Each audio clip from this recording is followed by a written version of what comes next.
It is time to start the vlog of brainstorming the last book in the Môrdreigiau Chronicles. Are you ready? I've been dying to do this for weeks.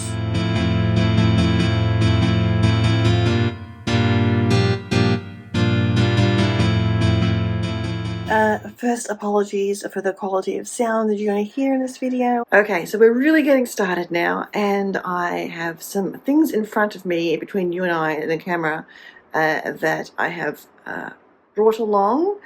We have post-it notes, push pins, we have wool to connect all the bits because I am 110% am certain this is going to be one crazy plotting board. I also have some resources. I have piece of paper that I have written down a scene. This is the notebook that I used to do writing prompts to, and there are a few in here that are plot points for book 4. I wrote them as prompts and I haven't used them yet. In writing book 3 there were some threads I wanted to pick up, and I've noted them down in this book, which is normally my writing journal. And you may have seen this already, I bought a new journal to do short stories in, and this is my reminder to pull that from the short story that's already posted on the website called The Silence of the Sea, if you want a clue as to what possibly could be happening. Not that I've plotted this out yet, but that could possibly be happening. I have my computer over here to pull things that I've already published, and also looking at Scrivener, I have a whole file of abandoned scenes or things I've set aside for this final book. So I've lit a candle, I have the heat turned on. I'm really nervous about getting started because this means I'm finally doing it.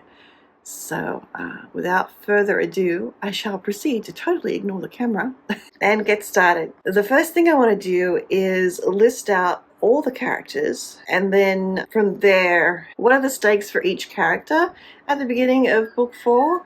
Where are they ending up? We'll be pulling some music inspiration as well. I just watched K-pop Demon Hunters last night, and there is a song that is going to figure perhaps in the plotting of this, because the lyrics were really good, and it's not Saja Boys. Just to be clear, start putting things up on the corkboard. Normally I do this in a mind map app on my iPad, but not today.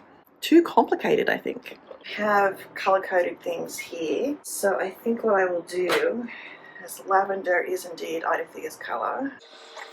I have a lot of questions about Idathea. Then we have our new character Josie, Jasper, who, as we know, you will have known by now, probably, I don't know. He's the Fisher King, and that is entirely unresolved. We have some threads to pull on that one. Lear, there are several things happening here. He is looking for someone, and he has to get to the final prophecy. We have his sister Dean, who has several bad things happen to her, and she's actually kind of looking like the thing that weaves us together, because she's Lear's sister. She's in the Chosen Court. The bad guy does bad things to her, and she's a friend of our new character Josie. Then we have our bad guy. We'll make him orange. Seeking revenge, of course. What else would we be doing? I don't know, there's more to be had there.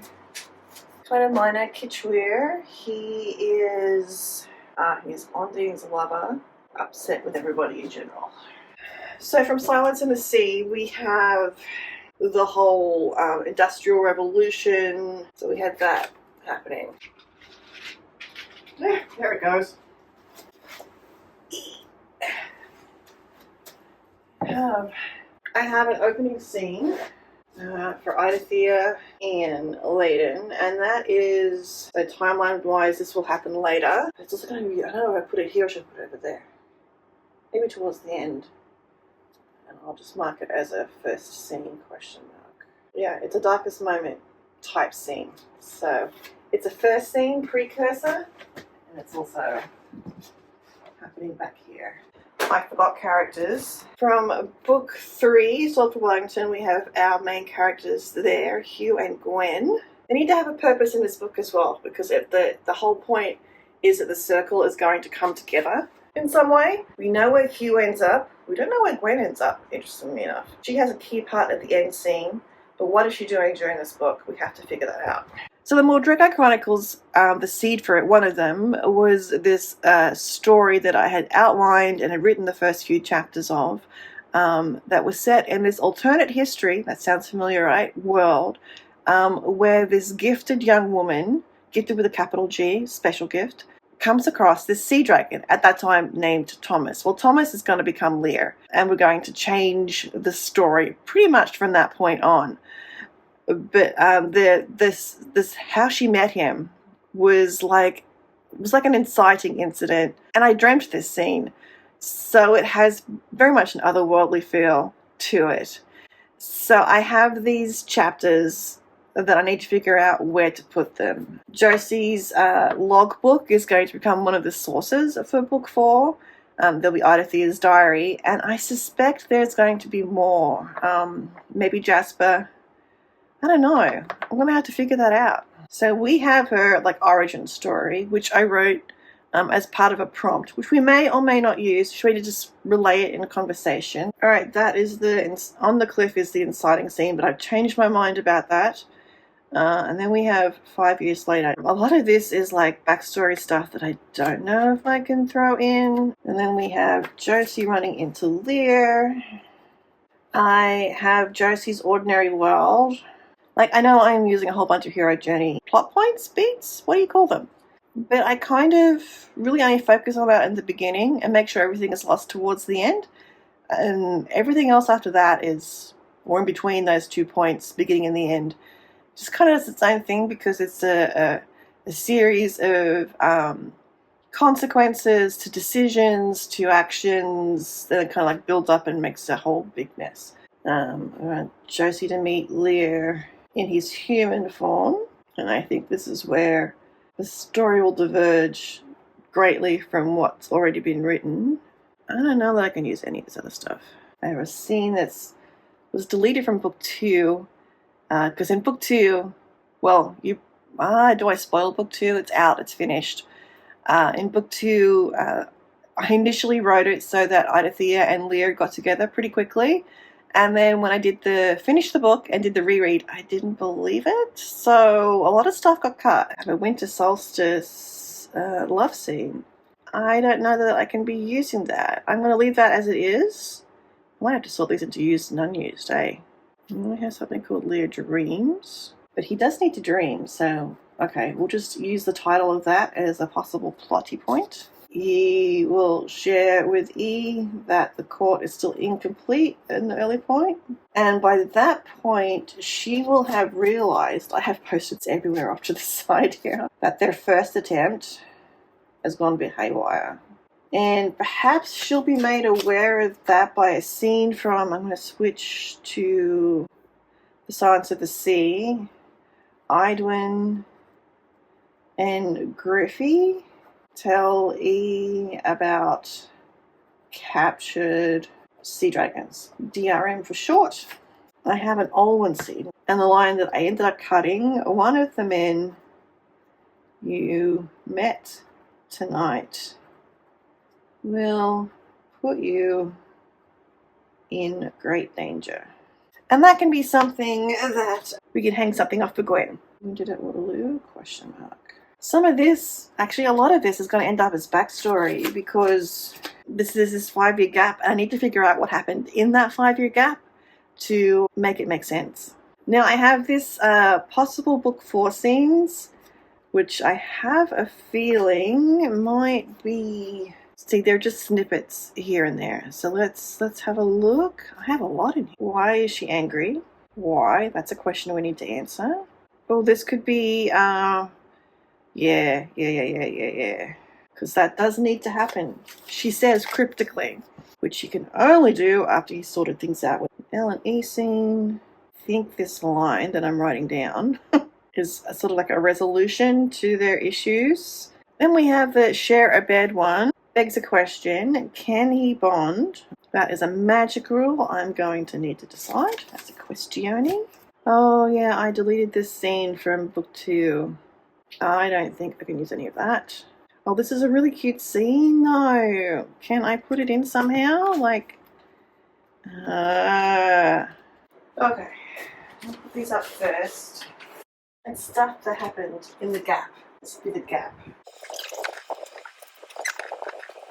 Lear Dreams. And that's the dream. The penultimate last scene. Here, probably, after we've defeated the bad guy. This is something I need to work out. And this is a distraction about something or something. But there. See this gap? This is the middle of the book. So I'm going to speed up this thought process for you, and then I'm just going to compile all my little thoughts that aren't too spoilery, and just voicing them over my recorded footage. Enjoy. Very little Jasper in this at the minute, and there is some Idithea. There is a lot of Josie and Lear. Whose thread am I going to pull first? Okay, I have a breakfast scene here. Gwen needs to be distracted. Maybe they both need to be distracted. And he is going to retell a scene about Jasper and Lear saving her together. This is an off-camera story, like in the gap between when we last saw them. The problem with this is I have like 4 beginning scenes. I have Josie's ordinary world, E's ordinary world, Idithea's ordinary world. I have Lear's dream, which might be a good prologue actually. I hate prologues. Really don't like them. So I hate prologues. I wrote all about them in Substack, but it might need to be a prologue. Begs the question, who was writing this story? Gwen, who is basically illiterate, Hugh could be writing that story. Or is Layden getting his own book? Stuff happens here. Let's pull on the Undine thread. Undine, and what point of view is this? Undine's? Does she have her own logbook? She has her own logbook. Awesome! So Undine, you need to figure out how she realizes she might be wrong. You need to figure out how Kitchware is going to overcome Layden's spell. Undine is the greatest healer, and can she heal herself? Don't know. There's still far too much stuff happens in this. Jasper is the Fisher King. He is the wounded king. He needs to have Okay, that's where Jasper needs to get to. He's over here, and there's nothing in between. Right, so Jasper is in this scene. He's in this scene. But he and Idithea aren't exactly doing a whole lot together. Why? I've been working on this for about an hour so far. So maybe over an hour actually. Here's the state of things. I have to look now and see what's missing. And I know there's a bunch of stuff missing. Take a big old index card and see if we can figure out some of the gaps. So Idithea is an issue. She's reacting to a lot of things, but she's not claiming anything for herself, really.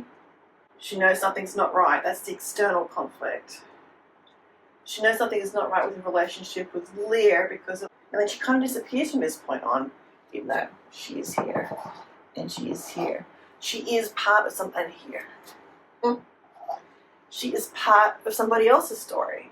And she's the heroine. She needs to be the main part of the story. So we really need to figure out what E's inner conflict is, I think. Let's see, who's next? Josie. Josie's is actually fairly straightforward.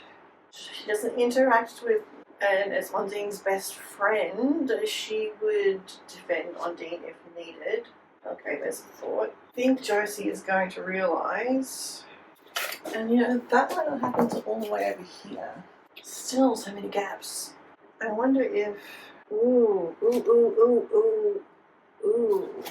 And then it falls into the end, everyone's together. Okay. Josie's taken care of. Jasper. I have no clue. I'm going to have to think more about Jasper. Lear has excellent follow through. I think Lear is pretty good. Undine. There's this parallel thing happening here. But I think we can start playing with some of this. The ones I'm most confident with, I'm going to start with first. So let's Let's do clear. Right, well, I 110% forgot to explain what the heck I'm doing here. I am putting the through lines of each character so I can see where they connect with each other in the scenes, and generally what order the scenes will happen as well. So that is what I am doing here. And I want to put holes in my wall. Oh, I ran out of thread. What the hell just happened? Yeah, what the hell did just happen? I lost 15 minutes of edited footage, which equates to about 2 hours of real-time footage. And I have been spending the last day and a half trying to recover that footage and sort of like piecemealing my way through iMovie, which is what I use to find the corrupted file that is sitting somewhere in there.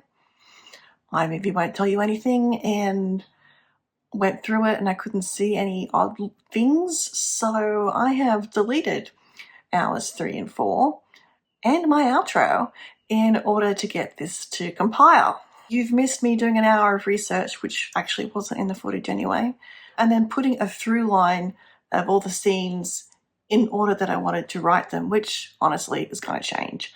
So that brings you up to speed. So I'll go back to past me, who will round out day 1 and round in day 2, and then I'll be back for the outro. Tomorrow I will figure out, I'll type this all into Scrivener as cards.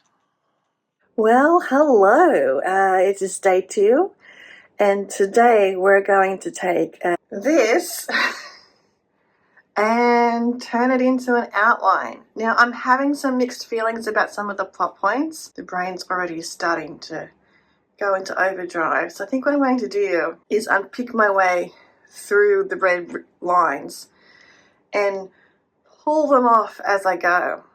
So that will be the process that we're doing here. And by the way, I'll be entering them into Scrivener, into that corkboard view. You're probably happy this video is 15 minutes shorter than I originally planned. If I ever get that footage back, not today. Today was supposed to be a writing day and it turned into a video editing day, which defeats the purpose of having a writing vlog if all I'm doing is editing said videos. I will at some point try and recover that lost footage. Maybe we don't need it. I just kind of explained it to you, and there was a little smidge though that would have been quite helpful. I might try to just go back to the original file on that and then split that into the next video. But for now, thank you for watching. Give yourself some grateful hugs that you didn't have to sit through a day and a half of trying to get iMovie to work. Wherever you are, I hope you have a wonderful day. If you like this video, please click the like below and drop me a little comment, perhaps like a movie camera, because this vlog doesn't seem to be about writing anymore. Subscribe if you want to continue following my writing journey. Please do subscribe over to the Môrdreigiau Chronicles, my publication where all this plotting and planning is going to be on display in its final form. Book 1 is out and done. You can binge read that. Book 2 is out and done, A River Trembles. You can binge read that. Book 3 starts on July 12th, which may be shortly before or shortly after this video goes live. Do pop on over. It's free to read. You just need to subscribe with your email. And in fact, you can just read it on the website. You don't even have to give me your email. You just have to remember where you were. Or keep that browser tab open, as indeed we all do. Thank you for watching. Please send calming thoughts my way. And I will see you next time. Bye.